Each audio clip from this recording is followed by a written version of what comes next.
Hey guys, welcome back. Today we're going to talk about safety and some of the safety hazards in the shop. First off, we're going to talk about good housekeeping.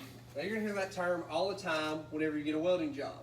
Good housekeeping means keeping our work area clean and free of debris that could cause us some harm. Now we're going to work in the shop and it's going to get dirty, but at the end of the day we'll make sure we clean it up good. We want to sweep up everything. Don't want to have a bunch of welding leads pulled out, electrical cords pulled out that we could trip over. So you're going to hear good housekeeping a lot, especially once you get in the industry. But for us, just know we're going to keep everything clean, especially at the end of the day, so the next class that comes in has a good clean workstation to start with. Next off would be the PPE, the personal protective equipment. We went over all the different personal protective equipment in the tool list. You got to have that stuff on the whole time you're in the shop.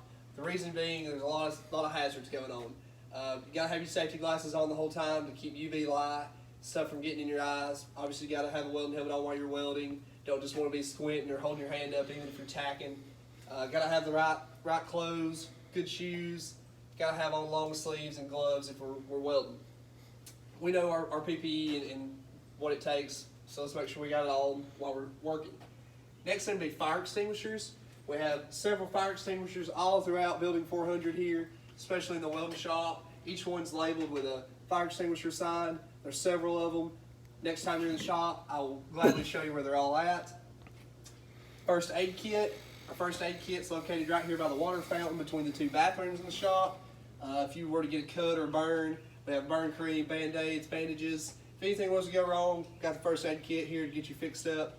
If you have any type of injury, please report it to me or Mr. Rafferty so we know and everybody's in the loop on what's going on. Don't want anybody to get hurt, but in case they do, we got the first aid kit here for you guys. We have an eye wash station. Hopefully we'll have a PPE on, not ever get anything in our eyes, but if in case we do, we have an eye wash station here. You just come by, turn the water on, let it rinse in your eyes until you get out whatever's in your eye. Again, if you get something in your eye, let us know. Next thing would be, we're going to talk about the gas cylinders and the safety hazard of those. So our gas cylinders have several different shielding gas, welding gas, cutting gas that we're going to be using. You guys will be moving these around, using them the whole time you're here. They can be dangerous. A full bottle like this is under 2200 psi. So this is basically a missile that will shoot through a block wall if we're not careful with it. Every cylinder should have a cap on it, and that cap should be on the whole time you're rolling it or moving it. Now that cap has to be off while we have the regulator on it. So we just unscrew our cap, put the regulator on, but you always want to have this bottle either chained to a welder or to the welding booth or in the bottle storage area. You never want to leave a bottle just out in the open like this one is. If we ever go to transport it, got to have that bottle cap on it to transport our bottle. Now, the best way to roll these bottles is going to be supporting. You want to support the weight of the bottle with one hand and roll it with the other. And you guys are going to learn all about that. We'll be moving bottles every day in class because these bottles get empty. We got to go get a full one, swap them out. You're expected to do that as a welder on the job, so we're going to teach it to you here at Drake. Like I said, these bottles are under a lot of pressure, so we want to make sure that we keep the cap on them so we don't knock the valve off, and we want to keep them chained up the whole time we're using them unless we're transporting them. Some of these gases can be flammable, so we never want to be throwing sparks on this bottle. We never want to strike off on this bottle or put any heat on it. We want to be real cautious of where these are at and make sure we have them stored the right way.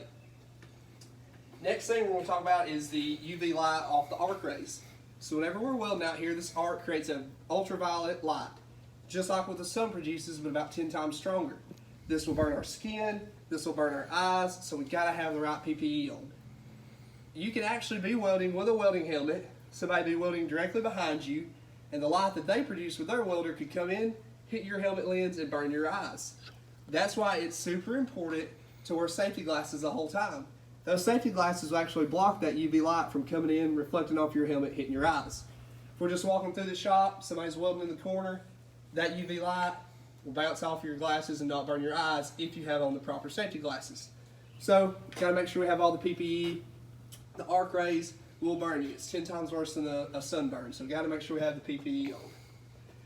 We're going to talk about electrical shock. We're using high-powered electricity when we're welding. So when you use some common sense with it, make sure we're grounding in the right places, and you'll get shown that in the labs. Also, the welders are using electricity So if you see any frayed wires or anything that looks wrong, you need to let the instructors know so we can get that fixed. Don't want anybody getting hurt. Now, obviously we don't want to mix water with electricity, so if we're ever grinding or cutting outside using a power tool, let's make sure extension cords and stuff are not in any water, around any water. Got to use a little common sense when it comes to electrical shock. So while we're talking about power tools, the main power tool you're going to use here is an angle grinder. So whenever you use an angle grinder, we just want to be mindful of what's going on. The angle grinder is producing a lot of sparks, so we want to be cautious of where those sparks are being thrown. Never want to throw them towards a gas cylinder or towards anybody else. So be cautious of where you're throwing those sparks at, because they could burn somebody or catch something on fire. Make sure we keep all handles and guards in place. Same thing, if you see a frayed wire or see something that doesn't look right, ask an instructor so we make sure everybody's safe and using the right stuff. It's possible we'll be using a drill or a cut-off saw or something else, and we just want to make sure we're using some common sense when we have those power tools, especially the grinders that we'll use every day.